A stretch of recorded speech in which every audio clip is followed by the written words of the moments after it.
ஓம் ஸ்ரீ ராகவேந்திராய நமக. ஸ்ரீ மூலராமர் பூஜையை சிறப்பாக அனுஷ்டித்த ஸ்ரீ ராகவேந்திரர் நிவேதனத்துக்கு ஏற்றுக்கொள்ளும் பொருட்டு அந்த அர்ஜுனன் கொண்டு வந்திருந்த கடுகின் மேல் தீர்த்தத்தை புதோஷித்து அதை ஏற்றுக்கொண்டார் என்று நேற்றைய உரையின் இறுதியில் பார்த்தோம். அதை கண்டு பண்டிதர்கள் ஆச்சரியமடைந்தார்கள் என்று உரையை முடித்திருந்தோம் அல்லவா? வாருங்கள் தொடர்ந்து பார்ப்போம். இதோடு நில்லாமல் அந்த கடுகை அன்றைய சமையலிலும் சேர்க்க சொன்னதும் பண்டிதர்களும் சமையல்காரர்களும் ஸ்ரீ ராகவேந்திரரும் ஆஷாட மாத நீதியை பற்றி நியாயப்படுத்தினார்கள். புன்னகை பூத்த ஸ்ரீ ராகவேந்திரர் அவர்களை நோக்கி, நீங்கள் சொல்வதில் நியாயம் இருக்கின்றது, உண்மை இருக்கிறது. ஆஷாட மாதத்தில் கடுகை சேர்க்கக்கூடாது என்ற நியதியை நானும் மறக்கவில்லை. ஆனால் இன்று கடுகை சேர்க்க சொல்கின்றேன் என்று நீங்கள் தயங்குகின்றீர்கள். இது என்னுடைய கட்டளை அல்ல, ஸ்ரீ மூலராமரின் விருப்பம். ஆம், இதோ இந்த அர்ஜுனன் தான் சென்ற பிறவியில் கனகதாசன். நான் வியாசராஜராக இருந்தபோது எனக்கு ஸ்ரீ கிருஷ்ண தரிசனத்துக்கு வழிவகுத்ததே அர்ஜுனனாக இருக்கும் இந்த கனகதாசன் தான். நேற்று நான் எழுதி கொண்டிருந்த போது ஆஞ்சநேயர் கோவிலின் துவஜஸ்தம்பத்திற்கு அருகில் நின்றிருந்தான். இவனையும் இவனது முன்ஜென்மத்தையும் உணர்ந்து கொண்ட நான் என்ன வேண்டும் என்று கேட்டேன். தனக்கு மோட்சம் வேண்டும் என்று சொன்னான். நாளை பூஜைக்கு ஸ்ரீ மூலராமருக்கு ஏதேனும் கைங்கரியம் செய் என்றேன். அதன்படி இப்போது தன்னால் முடிந்ததை, அதாவது கடுகை கொண்டு வந்து தந்திருக்கின்றான். அதை ஏற்றுக்கொள்ள வேண்டியது நம் பொறுப்பு. ஸ்ரீ மூலராமர் பிரசாதம் அவனுக்கு முக்தி அளிக்கும். அந்த பிரசாதத்தை பெற்றுக்கொள்ளவே கடுகை தந்திருக்கின்றான். கள்ளம் கபடமில்லாமல் தன்னால் முடிந்ததை செய்திருக்கின்றான் அவர்.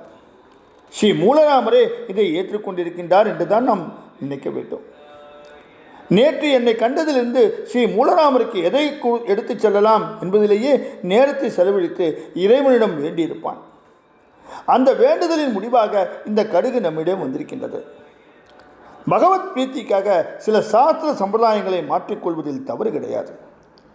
ஆஷாட மாதத்தில் கடுகு சேர்த்து கொண்டால் நமக்கு மோட்சம் கிடைக்கும் என்பது இந்த அர்ஜுனன் மூலமாக ஸ்ரீ மூலராமரே நமக்கு உணர்த்தியிருக்கின்றார்.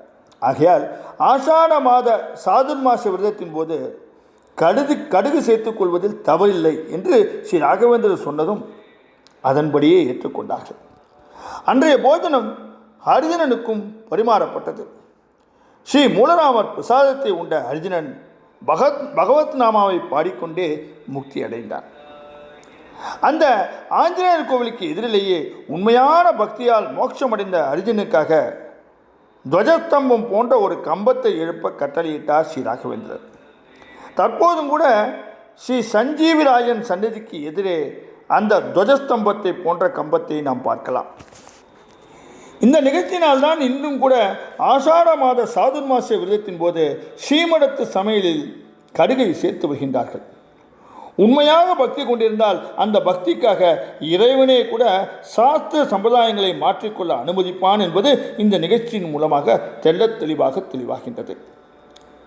இதுவல்லாமல் ஸ்ரீ ராகவேந்திர சுவாமிகள் தாம் ஒரு முக்காலமும் உணர்ந்த மகா ஞானி என்பதையும் இந்த நிகழ்ச்சியின் மூலம் நம்மால் உணரப்படுகின்றது.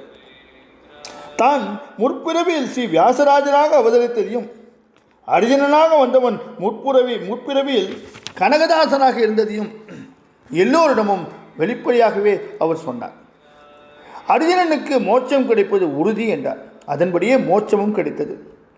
முன்பு கூட ஒரு சிஷ்யனை அக்னியில் குதிக்க செய்தபோது அவனுக்கு மோட்சம் எப்படி கிடைக்கும் என்று மற்றவர்கள் சொன்னபோது அவன் மோட்சத்திற்கு பல்லக்கில் செல்லும் மணியோசையும் அக்னிகுண்டத்தில் சாம்பலும் எலும்பும் இல்லாததையும் கண்டு அவன் மோட்சத்திற்கு சென்றான் என்பதை எல்லோரும் ஒப்புக்கொண்டார்கள் என்ற நிகழ்ச்சியை நாம் ஏற்கனவே பார்த்திருக்கின்றோம். நமது எல்லோருடைய முற்பிறவிலையும் ஸ்ரீ ராகவேந்தர் அறிந்திருக்கின்றார். அவரிடம் நாம் சென்று சரணடைந்தால் நமக்காக தெய்வ சம்பிரதாயங்களை கூட மாற்றி நமக்கு அனுகிரகம் செய்வார். உண்மையான பக்தி நமக்கு இருக்க வேண்டும். எந்த நிலையிலும் நீயே கதி என்ற தூய்மையான பக்தி இருந்தால் ஸ்ரீ ராகவேந்திரர் நமக்கு பூர்ணமாக அனுகிரகம் செய்வார் என்பது உறுதியான விஷயம். ஒரு பக்தனுக்காக ஸ்ரீ ராகவேந்திரர் ஸ்ரீமடத்தின் சம்பிரதாயத்தை மாற்றினார். அது மூலராமரின் ஆசிபடியே நிகழ்ந்தது என்று நிரூபித்து காட்டினார். இதே ஆஷாட மாதத்தில் ஒரு பெரும் புலவர் ஸ்ரீ ராகவேந்திரனிடம் வந்திருந்தார். அவர் உண்ணும்போது சாஸ்திரத்தை அனுசரித்து கடுகை மட்டும் நீக்கி மற்றதை உண்டார். அதனால் அவருக்கு ஏற்பட்ட அனுபவம் ருசிகரமானது, மிகவும் சுவாரஸ்யமானது. அந்த வித்வானையே மெய்சிலிருக்க வைத்தது அந்த நிகழ்ச்சி. அப்படிப்பட்ட நிகழ்ச்சியை நாளைய உரையில் நாம் பார்க்க இருக்கின்றோம். ஓம் ஸ்ரீ ராகவேந்திராய நமக. ஓம் ஸ்ரீ ராகவேந்திராய நமக. ஓம் ஸ்ரீ ராகவேந்திரா. ஓம் ஸ்ரீ